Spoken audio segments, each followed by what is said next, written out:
हम बाहर से दौड़े हैं और इधर तक पहुँचने तक हमारे भाई की जो है ना वो डेथ हो गई है। हम आए शायद कि बच जाए, पर नहीं। ये मेरी कितनी प्यारी बेटी, इन बच्चों का कौन आसरा बनेगा। DPO साहब आए, हमने भी झूठी तसल्लियाँ दे के चले गए हैं, अभी तक कोई एक्शन नहीं हुआ। मुल्ज़मान जो हैं, जो कि पुलिस की वर्दी में दहशतगर्द हैं। अस्सलाम वालेकुम नाजरीन, मैं हूं आपका मेज़बान कामरान भट्ट। एक मुहावरा, जिस पर नेकी करो उसके शर से बचो, ये आपने सुना होगा। आज इस मुहावरे की हकीकत से मैं पर्दा उठाने जा रहा हूं। दिल थाम कर बैठिएगा। मैं इस वक्त मौजूद हूं गुजरात के नवाही गांव वड़ाइचावाला में। 4 मई बरोज मंगल दिन 2 बजे दिन दिहाड़े यहां पर हुई कत्ल की लर्ज़ाखेज वारदात।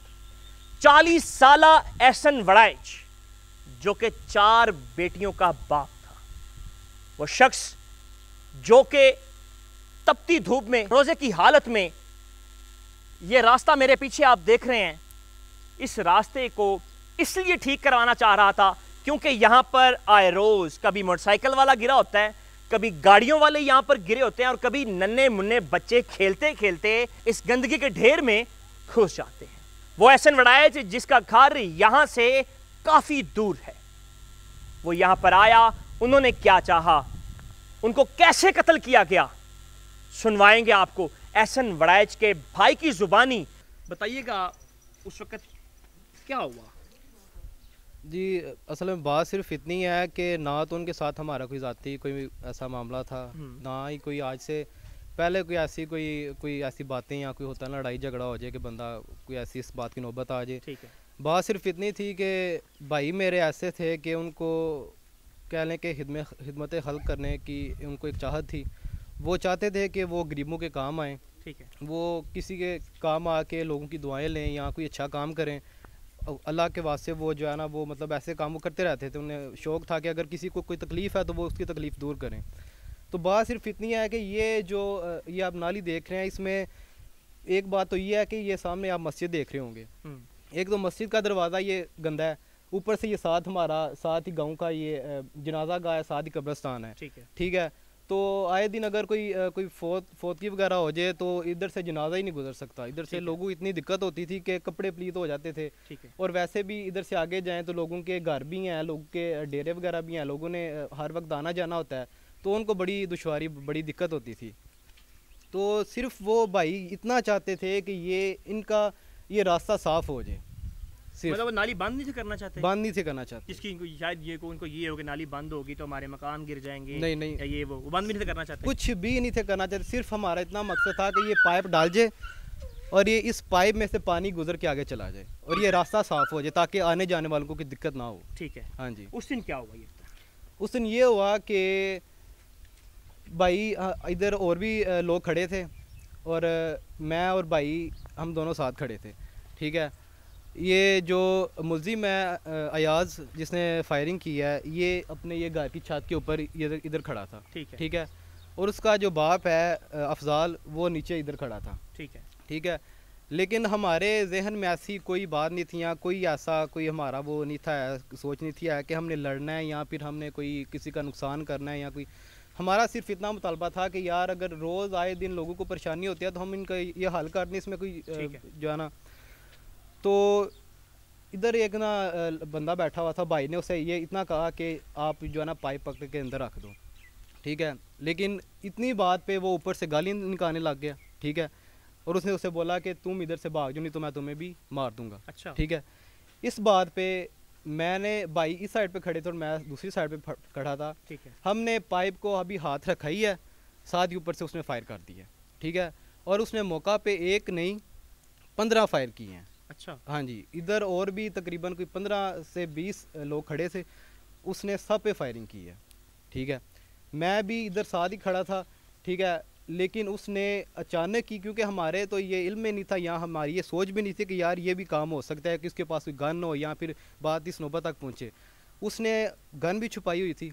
अचानक उसने गन निकाली, जब उसने देखा कि भाई का ध्यान इधर उधर हुआ है, उसने उसी वक्त गन निकाल के भाई को फायर कर दिया। फिर आपने मौका पर वो वहाँ से यहाँ से फरार हो गए? यहाँ पे पकड़ा नहीं है किसी ने? फिर ये हुआ कि वो ऊपर से नीचे उतरा। ठीक है। ये दोनों बाप बेटे ये सेंटर से रास्ता जाता है, ऊपर से होके ये, क्योंकि ये जो लोग इधर खड़े थे ना, वो उस साइड पे भागने लग गए थे, मतलब कि अब अपने बचाव के लिए।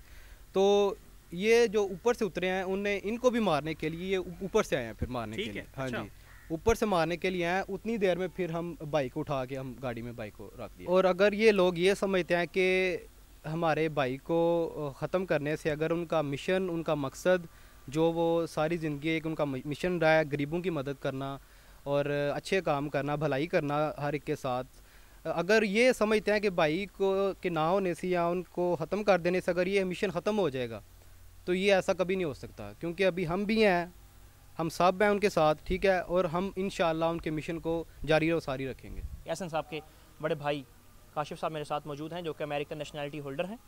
उनसे जानते हैं कि जब हॉस्पिटल गए, वहाँ पर जाके क्या कुछ मामला थे, और पुलिस, ख़ासकर पुलिस का जो किरदार रहा है, उसके हवाले से ये क्या कहना चाहिए? पुलिस का किरदार ये है कि आधे घंटे के बाद पुलिस आई है, वो पहुँचे हैं, मुलजमान जो है ना वो भाग चुके थे, उन्हें देखा है कि इधर कोई बंदा नहीं है, पुलिस ने जो है ना मौके से गोलियां वगैरह बरामद की हैं और वो चले गए हैं। ठीक है।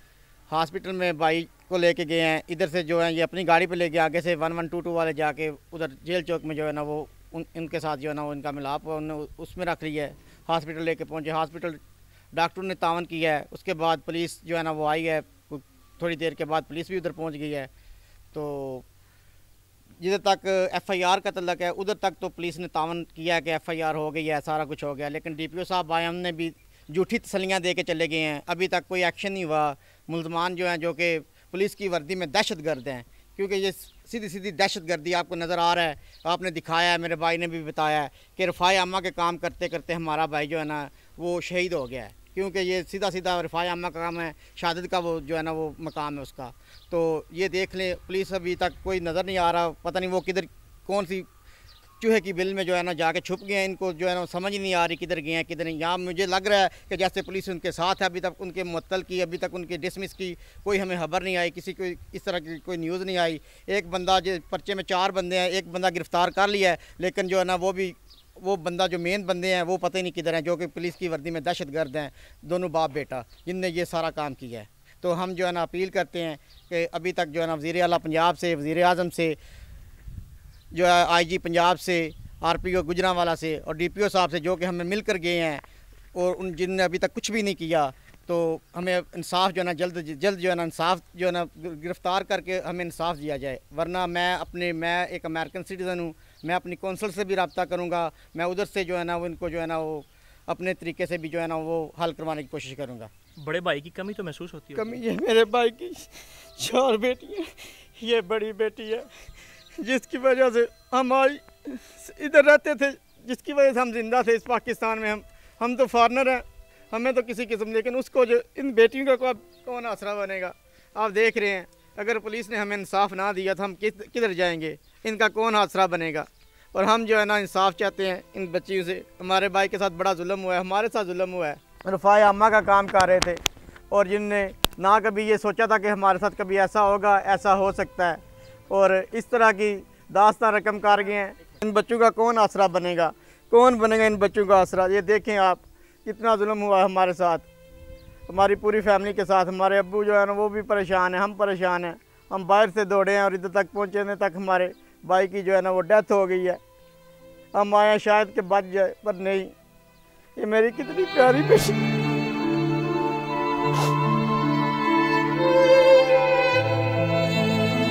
इसका बाप किधर से मिलेगा? बाप का साया छीन लिया जालिमों ने। पुलिस की वर्दी में दहशतगर्द, जो जिनके पास इंसाफ लेने के लिए बंदा जाता है, वो ही हमारे घर का जो उजाड़ के चले गए। जी बिल्कुल, हमने आपको चौधरी एहसन वड़ाइच के बेटियां भी दिखाईं, उनके भाइयों से जो उस मौका पर मौजूद थे उनकी ज़ुबानी सुनवाया कि एहसन वड़ाइच को नेकी का सिला क्या मिला है। मारने वाला छोटी छोटी बातों की वजह से, छोटे छोटे अदम बर्दाश्त से बड़े नुकसान होते हैं, लेकिन हम लोग ये नहीं सोचते जिसका नुकसान होगा वो किस हाल में होगा। आज वो बेटियां जो बाप की शफकत से महरूम हो गईं, जिन्होंने अपनी सारी ज़िंदगी उस बाप की उंगली थाम कर चलना था, आज वो उनको रास्ता नज़र नहीं आ रहा कि हम कैसे आगे चलेंगे। अब हम आपको सुनवाते हैं उस वालिद की ज़ुबानी जिसने अपना 40 साल बड़ी जवानी का बेटा उसका लाशा कंधों पे उठाया है। ये उन लोगों के लिए हम सवाल पूछेंगे उनसे जो लोग छोटी छोटी बातें अपने दिलों में रखकर लोगों के घर उजाड़ते हैं। तो उनको मैं आज चौधरी एहसन वड़ाइच के वालिद की ज़ुबानी सुनवाता हूँ कि जवान बेटों का लाशा उठाना कितना मुश्किल होता है। बड़ा मुश्किल होता है ये वक्त। ज़रा बताइएगा उन जालिमों को जो छोटी छोटी बातों को दिलों में रख कर इस तरह के काम करते हैं। मैं बता नहीं सकता कि इतना मुश्किल मेरे पे टाइम आ गया है कि मेरे को वॉक करना मुश्किल हो गया। मैं चेयर पे बैठ गया हूँ। मैं ऐसे था कि यंग लड़के जैसे वॉक करते ऐसे करता था। जब बेटे का मैं सुना तो मेरी दुनिया ही चली गई है। मेरा बिल्कुल ज़ीरो मैं हो गया हूँ दुनिया पे कि मैं बता नहीं सकता कि कितनी मेरे साथ जो हो रहा है मेरे साथ, कि मैं अपना कोई घर का मसला जो है कोई ऐसा जो है कि मैं टाइम नहीं बता सकता कि मेरे साथ क्या हो रहा है। ये पुलिस वाले हैं कि ये समझते हैं कि हमें सलाम किया जाए। तो मेरा बेटा जो था वो रफ़ाए आमा काम करता था, इन लोगों की हेल्प करता था कि चलो मैं राह साफ़ कर देता हूँ तो ये लोगों का रास्ता क्लियर हो जाए। मेरे बेटे को गोली मार दी। हमने आपको चौधरी एहसन के वालिद की ज़ुबानी भी सुनवाया कि जवान बेटे का लाशा कंधे पर रख कर चलना कितना मुश्किल होता है। पुलिस का किरदार कैसा रहा। हमारा स्टोरी करने का मकसद इस ख़ानदान के साथ इज़हार ताज़ियत के साथ साथ इनकी आवाज़ बुलंद करना है, क्योंकि ये माशरा में बिगाड़ जो है हद से ज़्यादा बढ़ चुका है। अब देखना ये होगा कि पुलिस अपने पेटी भाइयों को गिरफ्तार करने में कामयाब होती है या रिवायती बेहिसी का शिकार होकर ये केस उसी तरह जो है वो सिर्फ एक कागज़ की रद्दी बन जाए। इसके साथ ही मुझे और मेरी टीम को इजाज़त दीजिए। अपना बहुत सारा ख्याल रखिएगा। अल्लाह निगहबान।